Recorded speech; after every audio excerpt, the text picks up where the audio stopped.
বাংলাদেশে শেখ হাসিনার সরকারের পতনের আগে দেশ জুড়ে তৈরি হওয়া হাসিনা বিরোধী জনরোষ সম্পর্কে ভারত অবগত ছিল বলে জানিয়েছেন ভারতের পররাষ্ট্রমন্ত্রী এস জয়শঙ্কর।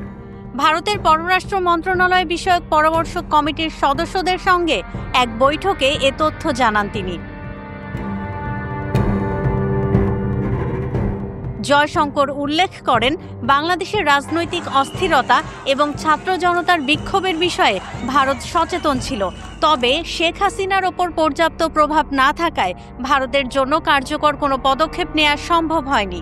পরিস্থিতি নিয়ন্ত্রণে পরামর্শ দেয়া ছাড়া সে সময় আর কিছু করার সুযোগ ছিল না বলে তিনি জানান। শনিবারের বৈঠকে প্রতিবেশী দেশগুলোর রাজনৈতিক পরিস্থিতি নিয়ে আলোচনা হয়। আলোচনায় বাংলাদেশের পাশাপাশি মিয়ানমার, মালদ্বীপ, শ্রীলঙ্কা এবং পাকিস্তানের পরিস্থিতি নিয়েও মতবিনিময় করেন কমিটির সদস্যরা। জয়শঙ্কর আলোচনার সময় জাতিসংঘের মানবাধিকার বিষয়ক প্রধান ভলকার টুর্কের সাম্প্রতিক মন্তব্যের প্রসঙ্গও টেনে আনেন।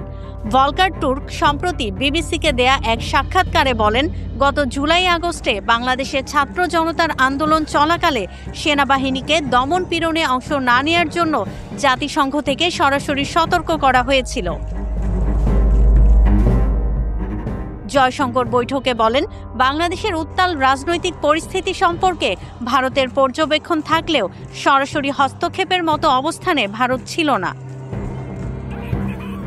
ভারতের এই সতর্ক পর্যবেক্ষণ এবং জাতিসংঘের সতর্কবার্তা দুটি বাংলাদেশের রাজনৈতিক সংকটকে ঘিরে আন্তর্জাতিক অঙ্গনে বাড়তি নজর টেনে এনেছে বলে মনে করছেন বিশ্লেষকরা।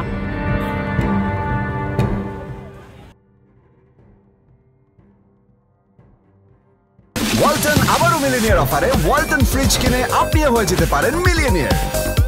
মিলিনিয়ার ছড়াছড়ি দেশ জুড়ে, এটা শুধু ওয়ালটনই পারে।